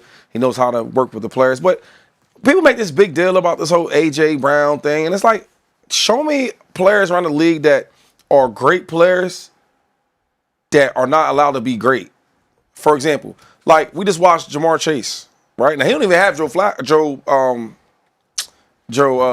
I'm having to blank. Joe Burrow. Joe Burrow. We don't even have Joe Burrow out there, but it's like, yo, I want to get the ball. Him and Zach Taylor had a whole conversation. Mm-hmm. What great player don't want to contribute to their team? Like, and then AJ is so great. You give him, it says 9 targets, but bro, those ain't real targets. You're throwing them over his head and all that. So I just think that and it's not an issue with Jalen Hurts. I think the issue is drawing up plays, game planning for him to get the ball. If you ask, we got to have one of the top cornerbacks on here. And if I say, yo, name me your top 5 wide receivers, he's going to have A.J. Brown on there. Yeah. So if the defense player of the year can tell you that the top 5 wide receiver is over there with the Eagles, right? Why not give him the ball? I can tell you this much. If A.J. gets involved, it makes the game easier. Yeah. Do you think that he's going to finish this season as an Eagle? You asking me that or asking him that? I'm asking both of you guys that. Yeah, I think he loves to be there, so I think he will. It's just because he's not being a distraction. Like, I don't care what people say, you know, but being in the locker room, because their brother tweets or does this, that's not a real distraction. Distractions, you coming in that sideline, you cussing out the player, you cussing out the quarterback, you cussing out the offensive coordinator. That's a distraction. You know what I'm saying? But you tweets and you reading books, like, I ain't really, man, that's what he doing. I think A.J. Brown is brilliant, and I think what he's doing is calculated. After he said passing last year, you better believe the very next game he got 7 targets or 7 catches, if I'm not mistaken. A.J. knows what he's doing. Squeaky wheel gets the oil. If you don't say nothing, good guys finish last in the National Football League. That's right. So what he's going to say is go online, kick up a little bit of dust, not answer no questions after the game, make sure we're talking about him, and you better believe next game, A.J. Brown going to get about 6 catches for probably 88 yards and a tug. A.J.'s a vet. He knows every time he speaks, the whole world listens. Yeah. Bro, he read a book and we kicked up chaos. So A.J. in my mind is calculated. I don't know if A.J. can go talk to Jalen Hurts. Don't think that would have worked. He's probably had this conversation with Nick Sirianni 10,000 times. Don't think that's going to work. So A.J.'s like, you know what? I'm going to go to social media, and I'm going to let the world talk for me. I'm going to let the media talk for me. I'm going to let the beat reporters talk for me. I think it's brilliant. I think A.J. Brown's going to get going. Will he finish the season as an Eagle? Only if the Eagles change things. Yeah. I don't see A.J. Brown. What about this year? No. This year. Shady, he can't stay there getting 7 yards a game.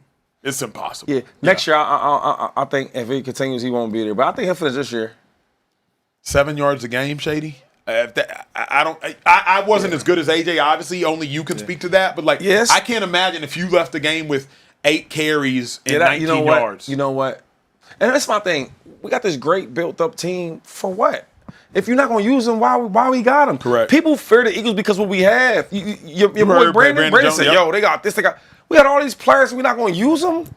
Like you paying your coordinator this money for you. Look, man, listen. I'm Howie Roseman. I'm going to give you the top lineman, the top quarterback, the top wide receivers, top running back. Make it work. Make it work. Yeah. And as I'm a coordinator, I need to make that thing work. I just hate how you got all these weapons. That's like you going to war, right? Real quick, you on the war. You get all these exotic guns. You can blow up everything. And you get the war and you got a little gun, a little smaller gun. Yeah. It don't make no sense. Yeah. Nah. We talking about A.J. Brown, man. Yeah. Nah, we are talking about one of the better receivers in the entire league. Fellas, I think we deserve a drink, man. We do. I think we deserve a drink, man. We do. I think it's go ahead, bro. We do. Go ahead, man. We do. It's been I don't want no bad energy from Pat. We gotta toast this one out right here. here. Hey, Pat Surtain joining the show, Defensive Player of the Year, This bro. ain't for Pat. 'Cause Pat my boy, though. This ain't for Pat. Yeah, This Acho for hurt. Shedeur. I ain't heard Acho this defeated. Yeah, This is- I mean, This man, for my Shedeur, man. dog. that one wore us out. That was probably the most heated we've gotten in the speakeasy. This ain't Yeah, for Shedeur. That was, I got that was my- something. If you guys watching at home, toast up with us, man. It's we That's we, for we needed Shedeur, that one. dog. That's for Shedeur. Hey, moving forward while we're get me pouring that right, up, bruh. we got to talk about the Baltimore Ravens injury situation right now because it is insane. We got a picture here with all of the players that they have right now currently dealing with injuries. We got Madubuike, Broderick Washington, Kyle Van Noy. Say his name correctly. Madubuike. Madubuike. Madubuike. Got you. Nope, My he fault. still messed it up. You said the gentrified version. I said Yeah. Madubuike. No, Madubuike. Okay. It's okay. Continue. Continue. Where he from? Nigeria. Oh, that's No. okay. We got Lamar out. Also, Roquan Smith, Ronnie Stanley, Marlon Humphrey, Nate Wiggins. Fellas, the Ravens are beat to hell right now. It's ridiculous. Is their Super Bowl window closed? And are they a playoff team this year is really the question that I have right now. Super Bowl window's absolutely closed. Wow. And it's not, how could it be open with all those injuries? Madubuike is a top 3 defensive tackle, top 3 defensive lineman, I believe. Roquan Smith, he was starting to fall off based upon losing Madubuike, and now he's injured. Now all of a sudden that secondary that was supposed to be in the best in the league, Marlon Humphrey hasn't been playing well. He's injured. Nate Wiggins, he's injured. So how can they make any legitimate noise? Super Bowl window, it has to be closed. I also think their old players are way past their prime all of a sudden. Like Marlon Humphrey went from being an all-pro to Detroit Lions game, you get roasted, and then this next game you get hurt and you get beat. And then now your fan base mad at you because you're doing podcasts with your hair ties on.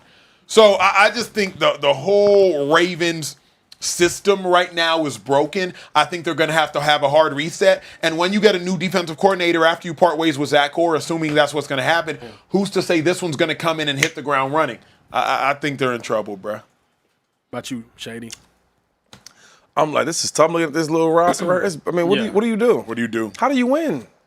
What are you gonna do here? That's why I think it's. I mean, it might just be the Dallas, Texas, and me trying to Like, defend Zach Orr. how the fullback hurt?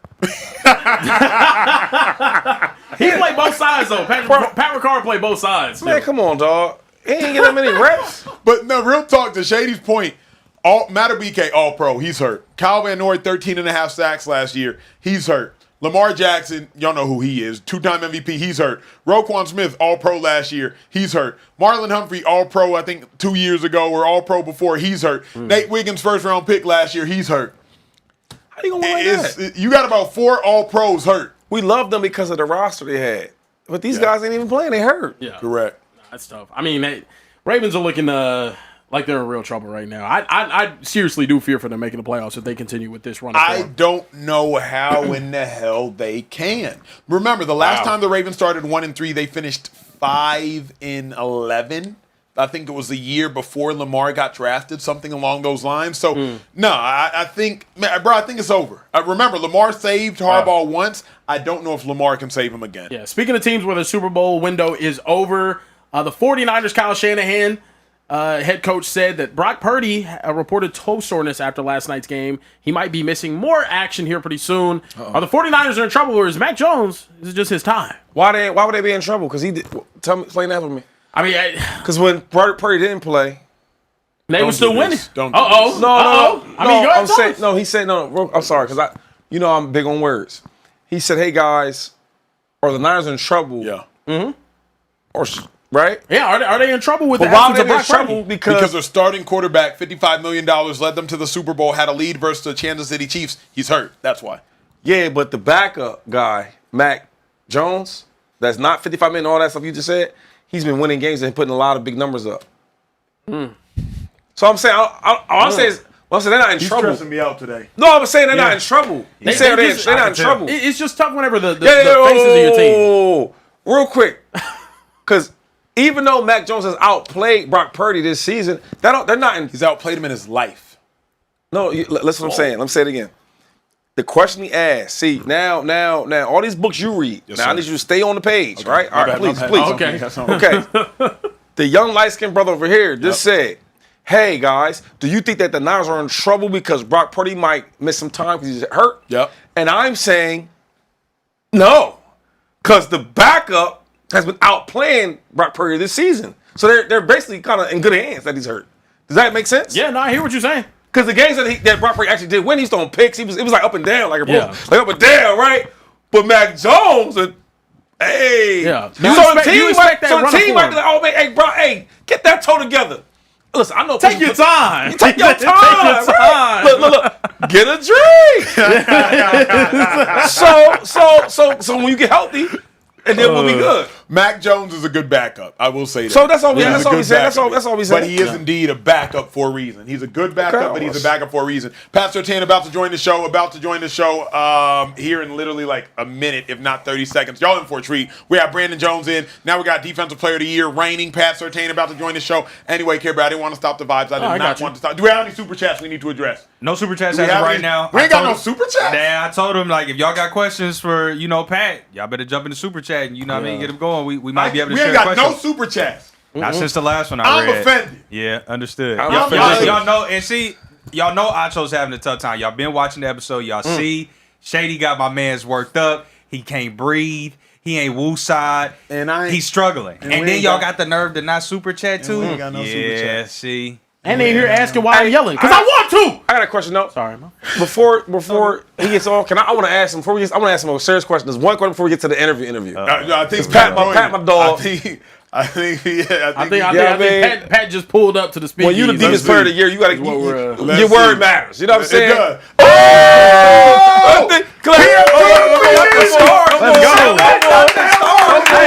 What's on this? with the damn Milky Way on the ceiling, bro. That's big money You right see it? there. You see it? Fun time. He said, What's up? It's nice in there. I'm saying, man. That's big money in there. That's better than some cribs. You know what I mean? Hey, man, let me hold $20, man. Hey, What's up, man? Before we get to the interview, real quick, now pass my dog. Tell the family, everybody say what's up, pops, mom. You know what I mean? Yeah. Before we get to the interview, I gotta ask you one question because we had a whole argument about it, right? I just want to ask you one question. Shedeur Sanders, the whole draft thing and all that craziness. Do you think the NFL had something to do with that? Like, yo, let's make sure we let this brother know where he stands. For sure. Okay. I ain't gonna lie. It was a lot going into it. I think they was trying to make an example out of him Yeah. for some reason. You know what I mean? Because ain't no way he should have gone that late. I mean, with a talent like him, like. So carry on. I'm good. Let's carry on. Are you done? Hey, my dog, here's what we usually do. Usually at the end of the interview, we tell everybody, show us where you at. Lane Johnson from his car. Deion Dawkins called us from the family suite. Josh Jacobs called us from the facility. But, bruh, you got to start the interview like, where we at right now? It's exclusive in the let's see Speakeasy. that. You got to show the world, like, where we at, bruh? Where we at? Shoot, man, we in the middle of Denver. You know what I mean? In the little rows, you see. You know. Man, crazy, not crazy. You know what I mean? Yo, nah, listen. I'm into flexing heavy. That's the heavy flex. Little Rose is a heavy flex. It's a heavy flex. Before we start, we got to clap it up again. Hey, we got to clap it up again. Come on. We got to clap it up Yeah. All I gotta do is be a decoy. I get one of them. That's it. That's all I gotta do. That's all you gotta do. That's all I gotta do. I know you're tired, so let's get to it, bro. How the game go? How you feeling? Obviously, y'all got a much needed dub. Talk to us. Yeah, I mean, we feel good. Obviously, it was a much needed win. Obviously, we was down 1-2, so getting this dub, I think it was huge for our team. Especially, it felt like we was catching stride offensively and defensively. You know what I mean? Getting the job done on both sides. So collectively as a unit, it was a big win for us, man. And obviously, we got a big one next week in Philly. So, we're just going to keep on, riding this confidence for sure. Hey, we going to get to that one next week here in about 3 more minutes. But for now, what y'all got to do to take the next step? Last year, Bo Nix came out the gate hot, playoffs. What y'all got to do to get over that 9-8 hump and really become like a formidable opponent in the AFC? Yeah, we got to finish. We got to continue to win the big ones. You know what I mean? We can't lose by field goal. Yeah. We can't lose close games like that. You know what I mean? Because that's what good teams do. They find a way to win those close ball games. So in order for us to, compete at the highest level, we got to be able to win those close games against those good teams coming up. So we know the schedule coming up. We got some pretty tough teams. So we got to find a way to get on the dub column for sure. I don't want to waste your time about this last game. Them guys were bad. You don't got to tell me how bad they were. I seen it. But when in the game did you realize, you know what? Let's prepare for Philadelphia, though. Because your boy we had Brandon Jones on the show 20 minutes ago. Brandon Jones at halftime was, all right, hey, you got A.J. Brown. Okay, stop. He didn't say halftime. No. He said right before the 2-minute warning, he fixed his eyes to Philly. Don't let Shady walk you into that. When did you realize, hey, I'm going to start worrying about the Eagles? I ain't gonna lie, I be locked in. I don't even worry about the next opponent. I be locked in on what's now. But I can honestly say about after that last series when I knew we was off, I was like, okay, yeah, time for Philly now. Yeah. You know what I mean? Because we went out, boom, had a good series, got out. Offense ran the clock out. You know what I mean? Took a knee. I was like, okay, Philly up next. Let me ask you a serious question though. So, knowing everything's going on with A.J. Brown, not really getting the ball, not getting really targets. How do you set your game plan, right? If A.J. Brown maybe 2 years ago, he was going for 1,400 yards, all pros, your approach might be different. But is it the same now going against him that he's not really getting involved? Or how do you see that game plan-wise for you? I mean, I see it as the same, you know what I mean? Because obviously game plans change throughout the week. You know what I mean? Obviously, he's a great player, so it's not like I'm going to go out there and not think he's going to get the ball. Mm-hmm. You know what I mean? So, I don't know. I don't know how the approach going to be towards it, but, I know obviously he's going to want the ball, in this matchup. So, I'm going to be looking forward to that. Hey, do you prefer to travel? Because some cornerbacks, like my favorite P. Twice, Pat Pete, he would travel. Yeah. He travels in the slot. Yeah. He on the outside. It's whatever. Sherm, on the other hand, he would just stay on one side. Do you prefer to shadow the best wide receiver, or are you like, hey, just put me in the system, it's whatever? I like to shadow the best. I mean, I feel like that's what I get paid to do. You know what I mean? So, I love that competition. I love going up against the best in the game. You know what I mean? I just think it brings the best out of me, you know what I mean, at a high level. So, especially in the league, man, I want to go up against those $40 million, $30 million receivers, man. You know what I mean? Why not? Yeah. Points. So, I love traveling. Every year it changes, right? I remember I asked you, last year you gave me your top 5 cornerbacks. But every year it changes. Guys get hurt. Guys don't play as well. Guys, Who's your top 5 right now cornerbacks? Today? Y'all put me in there. Duh. For sure. No question. Say me. Look at the stars. Stars up top. Stingley. Yeah. Stingley Cole. Stingley is cool. Stingley Cole. Yeah. Right now, old boy from Philly. Yeah, Quinyon Mitchell. Nice. I ain't gonna lie. Yes, bruh. I ain't gonna lie. So far this year, he's been dominant, man. From what I've seen of him on film, he's a baller for sure. I'll make sure I tell him that. He nice. Yeah. He nice. Who else? Who's been snapping? That's 3. JC Horn. Yeah. Gotta give my flowers, JC. Yeah. I feel like people don't put him in that conversation enough. I feel like he's in there for sure. Who's the last one? More. Who's next? I can throw some names out there for you if you know what I mean? I don't know. It's a whole bunch of guys. Like, you got one in your division too. Is Ramsey still in that like 5th? that, yeah. Or Is he still? You think he's still top 5? He's still really still good, but is he still the top 5? You think Ramsey? I don't necessarily know because obviously I think Pittsburgh moving him around a lot. Yeah. You know what I mean? So because he playing like safety, nickel, corner, so they moving him around a lot. What about the Chiefs? Though? What about McDuffie? Would you put him in there? I like McDuffie. McDuffie for sure in there. It's like because CB could be like a volatile position, so like anybody could be in there each and every year. So McDuffie, he definitely consistent. Sauce, you know them boys. So. Hey, I got 2 more for you. I know it's late. We got to let you go. The first one, it came from YouTube because we're doing the show right now live. They said, ask Pat, what does it take for a defense to successfully stop a dual-threat quarterback? I feel like you got to cage the pocket up front. You know what I mean? You can't miss your assignment and, miss on the contain lane because that's what quarterbacks want to do, a dual-threat quarterback.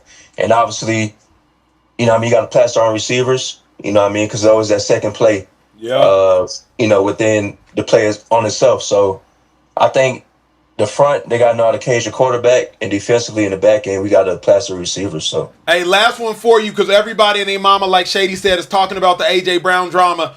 Knowing you got to go up against him, are you low-key happy the Eagles got drama right now and you like, hell yeah, y'all go ahead and figure it out? Or are you like, dang, AJ's finna be extra motivated? Like, I know you play the psychology games, so when you see what's going on, you happy about it, or what is it?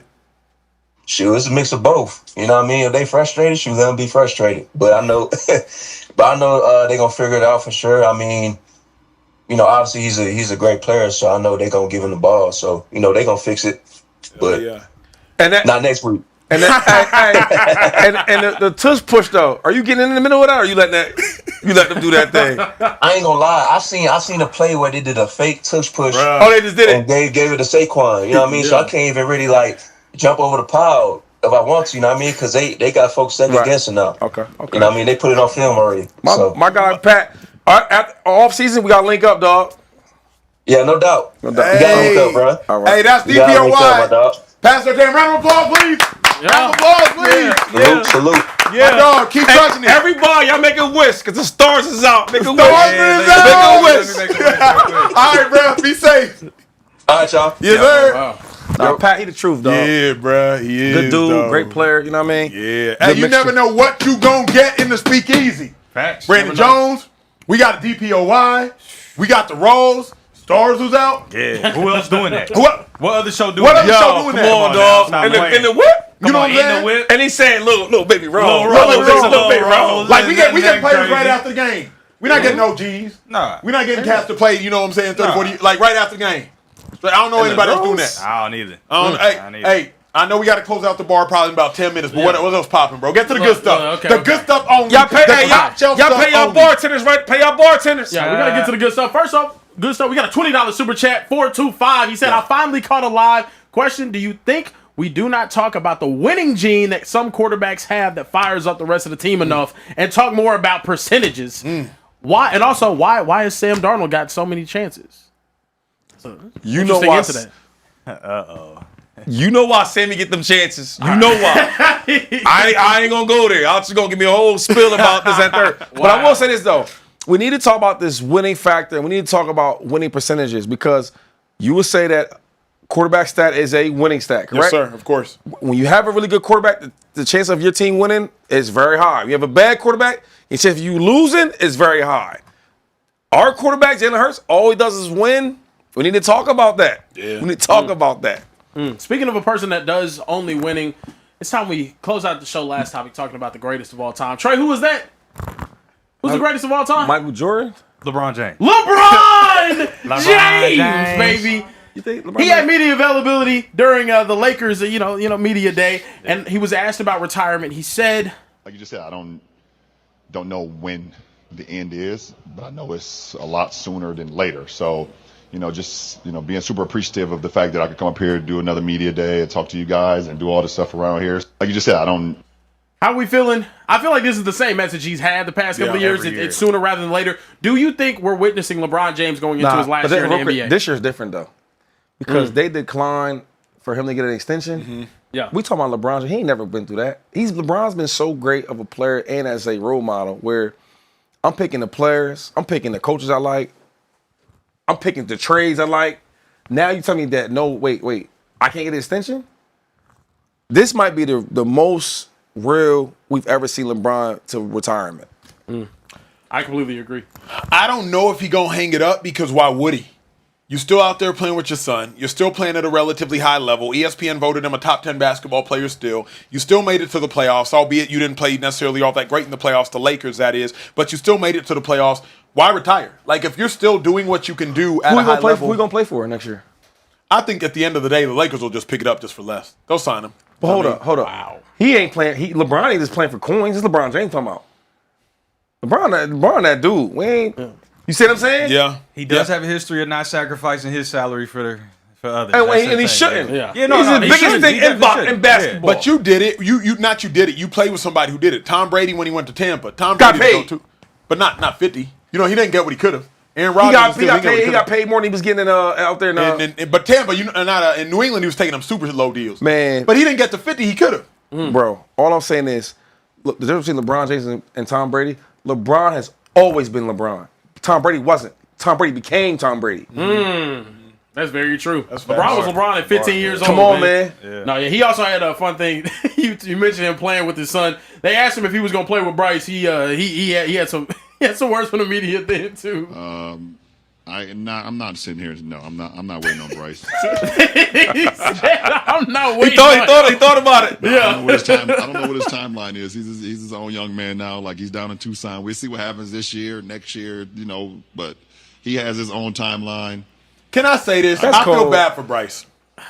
I don't. I do. Man, is LeBron James' son. As somebody that's the not golden son, I got an older brother. You know, my brother Sam, he's a golden child, 9 years in the league. I've always felt bad for Bryce. Bron was at Bronny's games. Bron waited for Bronny to come into the league. Bron had Bronny in a legitimized role in Space Jam 2 or 3, whatever it was. Meanwhile, Bryce, I ain't waiting for him. He might be there a year or two. That wasn't the Bronny talk. We knew Bronny was coming in. LeBron said Bronny's better than some players right now when Bronny was in college. Meanwhile, Bryce, I ain't finna wait for Bryce. Like, why Bryce got to be forgotten? He's just young. Can I play devil's advocate? Please. Oh, man. We know LeBron is a notoriously great liar. We've seen him with the Malcolm X autobiography. We've seen him with Kobe's 81-point game. He knew he was going to get it. Is there a possibility that he's just throwing this out there and lying and actually does want to wait for Bryce and will stick around and do what he has to do to play with both his sons? That takes his... I don't want to hear nothing about Jordan. I don't want to hear nothing... LeBron is the undisputed GOAT if he plays with both of his sons in the NBA. Zero chance. Zero chance. That he plays with both of them? Bryce, bro. He's got max 2 years left. Unless he really just wants to test the bounds and limits of what we think is humanly possible. Bryce is going to be in college for 3 to 4 years. It may be 5. But we said Bronny should have been in college for 2, 3 Correct. Bronny years. was a completely different prospect. Bronny was still a top 50 player in his class. But why, though? If his name was not Bronny James, He was still, he's still a 6'2" hyper athletic guard who had defensive capabilities. moderately athletic, sir, for the NBA. For the NBA. At 6'2", he's windmilling. He was East Baying at 16 years old. He's in the National Basketball Association. Yes, he's an athletic freak. At high school, there's a lot of high schools that aren't doing that, bro. Athletic freak? Yes, he is an athletic freak. Have you seen Bronny? Have you seen 5-star recruits? Yes, I've seen 5-star recruits. May be a bit Freak of is an a overstatement. At way 6'2", he stretch. is, bro. His athleticism and his skill are two completely different things. Athleticism, he's a freak athlete. Y'all seen him? Yeah. I'll show you some freaks. Thank you. All right, man. Sir, I don't know. All right. That's What you mean by that? what do you mean by that, bro? By that, G? You'll show us some freaks. It's crazy. Nah, Bronny, they're two complete. Hey, come on. I got you, dog. You can't dap him up after that, bro. Don't worry about what you got going on, and I'll worry about me. But you publicly worry about what you got. The last time Shady brought up some things. Let me contradict myself, man. Let's let him have it. Damn. You can't save him. He don't want to be saved. Facts. J. Cole said it best. He did. Anyway, but Bronny and Bryce, two completely different prospects. Bryce played barely for his height. I think he finally started his junior season. Bronny was a But key if we're contributor talking on this about high school size team. and building athleticism, technically Bryce Thank you. is a better you. NBA body than Are you out of your mind? Bronny. Athletically, no. Size-wise, Size-wise, he by does far. have a better He's NBA body. 6'4". He's like 6'4", maybe 6'5", but Bryce he's not 6'2". athletic. But Maybe. still, That may Bronny be is generous. hyper athletic. Like He throws his word hyper around way too liberally. You throw the word hyper around. Acho, have you seen? Anthony Richardson is a freak athlete. You throw away hyper way too liberally. At 6'2", 210, bro's putting his head at the rim. Do you think that's crazy? Or not for an NBA player? Yeah. I'm sorry, bro. I'm sorry. We could go to Sierra Canyon right now and see that. Yeah, no, you don't see that every day. I'm sorry. You don't see Bronny's athleticism every day. Bronny is an athletic freak. He has crazy athleticism. This is a bad take. I'm sorry. He's an athlete. That's what he's got him an athlete. He's a really good athlete for his size. He's undersized. He's 6'1.5". What's the bull that won the dunk contest? Mac McClung. That's a freak athlete. Yes. Bronny's not a freak jumping nowhere near like Mac McClung. He's not a freak bro. athlete. He's a good athlete. He's not a freak. He's very athletic. He's very fast. He's very quick. I got him. He don't know what a freak look like. I'm gonna show him a freak. He don't know. Yeah, shit. Yeah, you can tell it's winding down here. What is he talking about right now? Hey, damn you. Nah, bro. But anyway, moving forward though, I don't feel bad for Bryce. Bryce, it wasn't the prospect that Bronny was. He's not as skilled as Bronny was. He's not as athletic as Bronny was. He's tough, but no, I can't agree with that. Oh man. Let's go ahead and wrap this thing up though, man. It's been a show. It's been a show. What a show. It's been a show. This is the first one. Yeah, my knees hurting back over here. What a show. It's been a show. Yeah, I'm standing. My knees hurt. That was crazy. That was my knees back here hurting. That's a crazy way How is that crazy? How is that crazy? That's crazy. Yo, Chad, is that crazy or not? Maybe I'm tripping. If I'm tripping, I'll admit it. But I've been my standing knees and my knees hurt. It's back It's there. hurting. Say that. Elaborate. You're not on camera the whole time. We don't know what you got going behind that was ball. crazy though, dog. That's wild. Matter of fact, like that's how you want to get out the show? yeah, I'm cool, cuz. Anyway, you know what? Last call, man. Last call. I can't say nothing. I can't say nothing. No, you can. You just can't say your knees is hurting behind the bar. That's crazy. Let's go ahead and leave the people with some last thoughts. It was an amazing football weekend. We'll see you back here tomorrow. Yo, we got a really good Thursday night game that's going to be popping. We do. And we'll see y'all back here tomorrow, 11:15 p.m. Eastern time. Rams, either way, it's Rams. Rams versus Niners. Where at? Where that game at, Rome? Rams Niners. I think it's out here. I think it's in LA. Yeah, that was crazy. They just played that it was in LA? against the Colts. Yeah, okay. Yeah, that was wild though. Yeah, that was crazy. Was that wild? That was You need to go. All right, Drink man, some that's water. crazy. She gonna ice him? You gonna ice him next? That's crazy, bro. What's wrong with that? I guess get him a pillow. That's crazy, bro. Crazy. Anyway, all right. Appreciate y'all for watching. Make sure you guys hit that like button, hit the subscribe button, and hit the bell button to be notified when we go live Can't even next talk time. right no more. I mean, all right, bro. I can't get nothing on. What? Go ahead, My man. bad, my fault. Because Quentin is on my head in the chat. He said he sent 3 super chats and he didn't read them. He said, shout out to Shady's Pants. # Scare Bear. Quentin, I'm sorry for getting me, brother. We had some he didn't say that. Some heated conversation. Yo, my bad, Quentin. But that's on me, Quentin. I got you, brother. I apologize. Yeah, you can't let that happen. I can't let that happen. That's on me. Y'all was just so locked in that imagine y'all talking about deep racial tension, and I come in and I'm like, yo, Quentin said he likes your pants, Shady. That fucks up everything. So Quentin, you try to get me in trouble, dog. I got you with that. You know it's a fine line, bro. Real quick, baseball playoffs start tomorrow. Anybody watching? Yeah. All right, thank you guys for watching Speakeasy. Appreciate y'all. We'll be back here tomorrow night. See ya. I like your pants. Yeah, come on, man. I like what I'm supposed to say, bro.